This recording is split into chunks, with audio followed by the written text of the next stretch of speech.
Hello everyone, welcome back to my YouTube channel. और हम आज पढ़ने वाले हैं अपनी यूनिट नंबर 2 जो कि है सेल बायोलॉजी का टॉपिक सेल और सेल थ्योरी के बारे में। तो सेल का इंट्रोडक्शन अगर हम देखें तो सेल क्या है। सेल एक कंपार्टमेंट है जिसको चारों तरफ से एक प्लाज्मा मेम्ब्रेन ने कवर किया हुआ है और उसके अंदर बहुत सारे सेल ऑर्गेनेलेज और हमारा साइटोप्लाज्म प्रेजेंट है।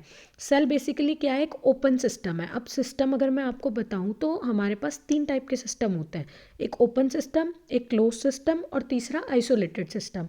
ओपन सिस्टम का मतलब है उस सिस्टम से एनर्जी और मास दोनों का ट्रांसफ़र पॉसिबल है। वहीं जो हमारा क्लोज सिस्टम है उससे सिर्फ एनर्जी ट्रांसफ़र हो सकती है, मास को आप नहीं ट्रांसफ़र कर सकते। तीसरा हमारा आइसोलेटेड। आइसोलेटेड का मतलब है ना ही यहाँ से कोई एनर्जी का ट्रांसफ़र होगा, ना ही यहाँ से किसी मास का ट्रांसफ़र होगा। तो सेल हमारा किस टाइप का सिस्टम है, एक ओपन टाइप का सिस्टम है। दो नेक्स्ट पॉइंट है कि जो भी सेलुलर ऑर्गेनिज्म है उनकी बॉडी किससे मिलकर बनी होती है, सेल की। वो चाहे एक ही सेल से मिलकर बनी हो या नंबर ऑफ सेल से मिलकर बनी हो। तीसरा हमारा क्या है कि जितनी भी सेलुलर ऑर्गेनिज्म है वो क्या करते हैं, वो हमारी सेल थ्योरी को फॉलो करते हैं। अब नेक्स्ट हम यही देखेंगे कि सेल थ्योरी क्या है।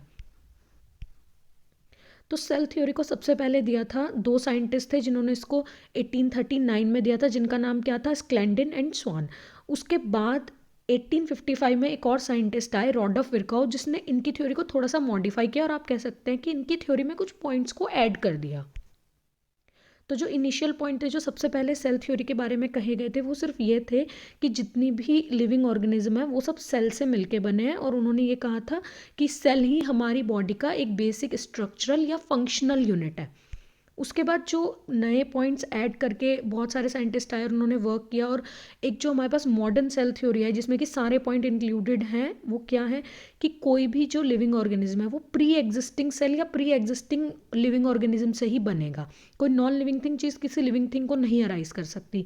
फिर हमारा नेक्स्ट पॉइंट क्या है कि एनर्जी जो है वो भी फ्लो करती है किसी भी सेल के अंदर।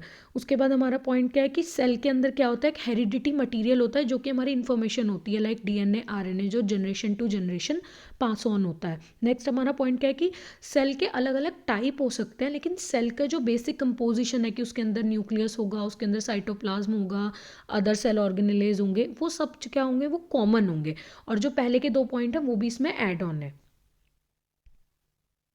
इसके बाद यहाँ पे मैंने एक नोट मेंशन किया है कि जो भी नॉन सेलुलर ऑर्गेनिज्म होता है ना, ऐसा ज़रूरी नहीं कि जो हमने पॉइंट्स पहले पढ़े कि नॉन सेलुलर ऑर्गेनिज्म भी इनको फॉलो करेंगे। हमने पॉइंट्स में पहले ही मेंशन किया है कि जो सेलुलर ऑर्गेनिज्म है सिर्फ वही सेल थ्योरी को ऑबे करेंगे। फॉर एग्जांपल अगर मैं बोलूँ कि वायरस, तो वायरस सेल थ्योरी को नहीं ऑबे करेगा क्योंकि वो एक नॉन सेलुलर ऑर्गेनिज्म है। नेक्स्ट यहाँ पे हमने मेंशन किया है कि ऑर्गेनिज्म का क्लासिफिकेशन हम कैसे कर सकते हैं, सेल की प्रेजेंस और एब्सेंस के बेसिस पे। अगर कोई ऑर्गेनिज्म सेल का बना हुआ है तो उसको हम सेलुलर ऑर्गेनिज्म कहेंगे, और अगर कोई बिना सेल का ऑर्गेनिज्म है तो उसको हम क्या कहेंगे, नॉन सेलुलर ऑर्गेनिज्म। उनके अंदर क्या हो सकता है, डीएनए या आरएनए हो सकता है। अब डीएनए उनके अंदर डबल स्ट्रैंडेड भी हो सकता है, सिंगल स्ट्रैंडेड भी, और आरएनए कैसा हो सकता है, डबल स्ट्रैंडेड। अगर ये सब है तो इनका एग्जाम्पल हम वायरस दे सकते हैं। लेकिन अगर कोई ऑर्गेनिज्म ऐसा है जिसमें सिर्फ एक सिंगल स्ट्रैंडेड आरएनए प्रेजेंट है तो उसका एग्जांपल हम क्या दे सकते हैं, वायरॉइड्स। और वायरॉइड्स जो है वो वायरस से भी ज़्यादा छोटे होते हैं साइज़ में। अब अगर मैं सेलुलर ऑर्गेनिज्म की क्लासिफिकेशन की बात करूं तो ये तो हमने देख लिया कि यहाँ पर सेल प्रेजेंट होगी, तो फिर आगे इनको कैसे क्लासीफाई करेंगे। अब हम देखेंगे कि अगर उनकी सेल के अंदर एक ट्रू न्यूक्लियस प्रेजेंट है तो वो यूकैरियोटिक ऑर्गेनिज्म होंगे, और अगर उनमें ट्रू न्यूक्लियस नहीं प्रेजेंट है या फिर न्यूक्लियोइड प्रेजेंट है तो उसको हम प्रोकैरियोटिक ऑर्गेनिज्म कहेंगे। अब प्रोकैरियोटिक ऑर्गेनिज्म में आरएनए के बेसिस पे हम उसको दो टाइप में डिवाइड करते हैं, एक आर्की बैक्टीरिया, दूसरा यू बैक्टीरिया।